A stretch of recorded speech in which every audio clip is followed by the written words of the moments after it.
सिंध जी तारीख़ ते तहक़ीक़ जे सिलसिले में रुख़ सिंधी दोस्तनि भाउरनि भेनरुनि सां मुख़ातिबु आहियां। सभिनी खे मुंहिंजे तरफ़ां सलाम पहुचे।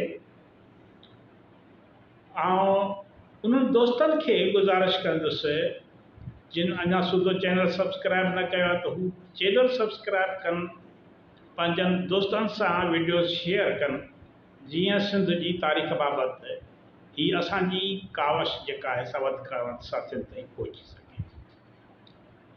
अॼु पाण अंग्रेज़ दौर बाबति ॻाल्हाईंदासीं त अंग्रेज़नि जॾहिं सिंध ते कब्ज़ो कयो त हुननि एॾी सवलाई सां कीअं कब्ज़ो कयो, उनखां पोइ ॿियो हिते कहिड़ा तज़ाद मौजूदु हुया जिन जो हुननि फ़ाइदो वरितो।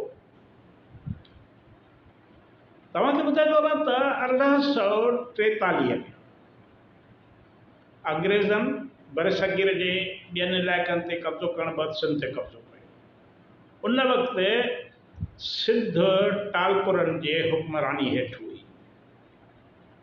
टालपुरनि पंहिंजे घरेलू ख़ानदानी अणबड़नि सबबि सिंध खे 3 हिसनि में विराए 3 रियासतूं क़ाइमु कयूं हुयूं: खैरपुर, मीरपुर ख़ास ऐं हैदराबाद।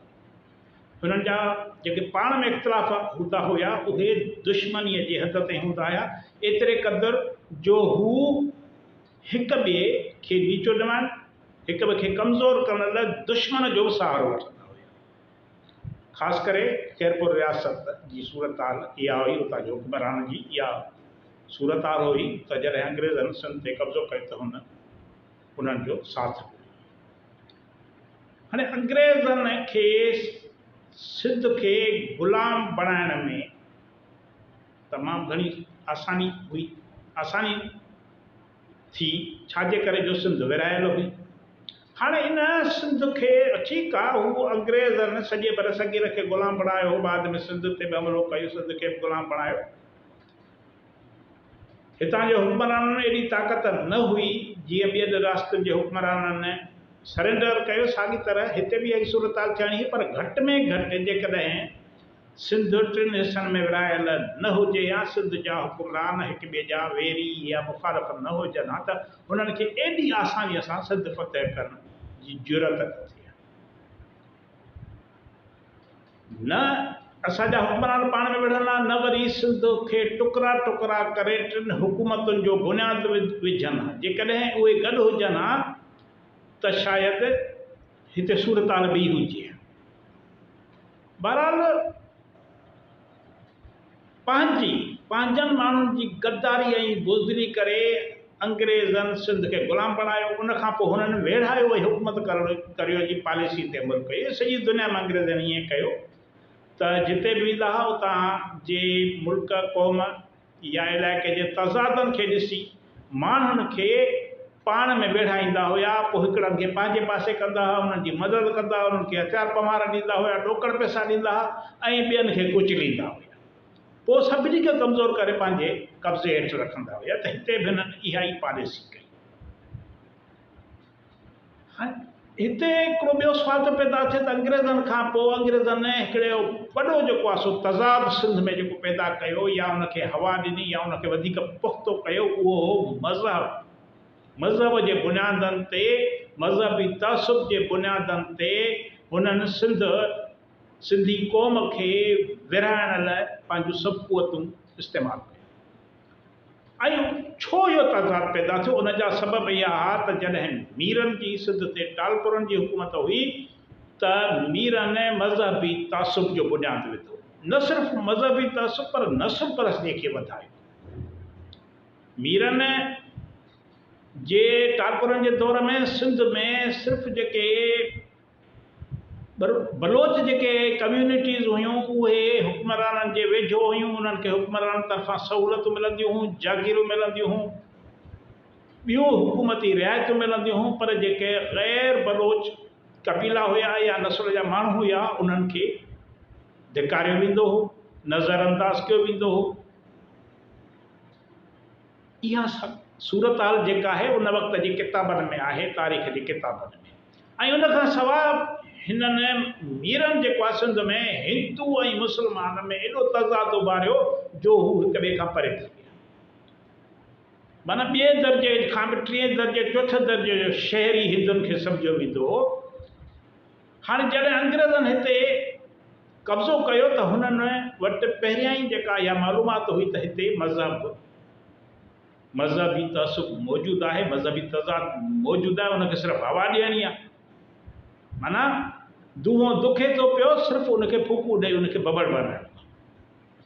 ॿियो त अंग्रेज़नि जॾहिं सिंध फ़तह कई त उते उन वक़्तु मुस्लमान हुक्मरान हुया, मुस्लमाननि जी हुकूमत हुई, इन करे हुननि जो सिधो जेको तज़ाद हुयो अंग्रेज़नि जो उहो हो मुस्लमाननि सां, सिंधी मुस्लमाननि सां। छाजे करे उन्हनि खां सिंध फ़तह कयनि। जॾहिं त जेके हिंदू हुया सिंध जा जेके हिंदू हुया उहे अॻई सतायल हुया हितां जे हुक्मराननि जा, मुस्लमान हुक्मराननि जा, टालपुर जा सतायल हुया। इन करे हुननि खे अंग्रेज़ जेके हुया निजात ॾियारींदड़ जे सूरत में नज़र आया त भई ही ॿाहिरां माण्हू आया आहिनि, ही हितां जे मुस्लमान हुक्मराननि जे ख़िलाफ़ आहिनि। इन करे हिंदुनि अंग्रेज़नि जो साथ ॾिनो। साथ ईअं त हुननि खे जेको आहे सो घटि घेड़ ॿुधाइण थियो, ॾोकड़ पैसो। हाणे इन में हिंदुनि खे जॾहिं अंग्रेज़नि तरफ़ां सपोर्ट थी मिले त हुननि अंग्रेज़ी तइलीम हासिलु कई, जदीद तइलीम हासिलु कई। वापार ते जेको आहे हुननि जो पहिरियां ई जेको हुयो वापार में हिकु असरु अंदाज़ हुया वापार ते, उनखे वधीक वधायो। हुननि खे हाणे फुरलुट जो भतागिरी जो ख़ौफ़ न हो। इन करे सिधी ॻाल्हि आहे त माण्हू उनजो साथ ॾींदो, माण्हू उन सां गॾु हूंदो जेको संदनि तहफ़ुज़ कंदो। बरतानवी हुक्मराननि जेके हिते क़ाबिज़ थिया उन्हनि मुस्लमाननि जे भेट में हिंदुनि खे वधीक सहकार मुहैया कयो, साथ ॾिनो, उन्हनि खे अॻिते वधण जा मौक़ा फ़राहम कया। ऐं अहिड़े तरीक़े सां हिते मज़हबी तज़ाद वधणु शुरू थी, नफ़रतूं वधियूं। अंग्रेज़नि मुस्लमाननि जे भेट में हिंदू सिंधियुनि खे नवाज़णु शुरू कयो, जंहिंजे करे मुस्लमाननि में वरी इहो पैदा थियो त भई हीउ जेको आहे सो हिंदू ऐं अंग्रेज़ गॾु आहिनि, इन करे हीअ असांजा दुश्मन आहिनि। त अंग्रेज़ त दुश्मन हुयो ई हुयो, पर सिंधी मुस्लमाननि हिंदुनि खे पंहिंजो दुश्मन सम्झणु शुरू कयो। त इन में तज़ाद वधी। इन तज़ाद अॻिते हली हिन मुल्क जे विरहाङे जा बुनियाद विधा। इहो सिर्फ़ु हिते तज़ाद न हुयो, इहो सॼे बर सगीर में तज़ाद मौजूदु हुयो मज़हब जे बुनियाद ते। छाजे करे जो बर सगीर में जेके हुकूमतूं अंग्रेज़नि ख़तमु कयूं उहे मुस्लमाननि जूं हुयूं। ऐं उन वक़्तु जेको तबिको उन्हनि मुस्लमान हुकूमतुनि खां मुतासिर हुयो, उन्हनि जे ज़ुल्म ॾाढा ऐं जबर जो शिकार हुयो, उहे हिंदू हुयो। इन करे इहो तज़ाद जेको वधियो, इहो हिकु सदीअ जे अंदरि इन हद ते वञी पहुतो जो हिते मज़हब जे बुनियाद ते विरहाङो थी। त असां सम्झूं था त मज़हब जे बुनियाद ते विरहाङो कंहिं हिकु लीडर जे ख़वाहिश जो नतीजो न हुयो। माण्हू चवंदा आहिनि त साईं जीअं सभु हीअं न करिया त हीअं थिया, मस्जिद मंज़रगाह जा फ़साद न थियनि त हीअं थिया। ॿई पासा तज़ाद मौजूदु हुया। महासभा हेॾे मुस्लिम लीग आम्हूं साम्हूं हुया। उहे तज़ाद जेके हुआ उन्हनि तज़ादनि जा बुनियाद जेके हुआ उहे कुझु सौ साल अॻु पियल हुया। अंग्रेज़नि उन्हनि तज़ादनि खे अॻिते वधायो।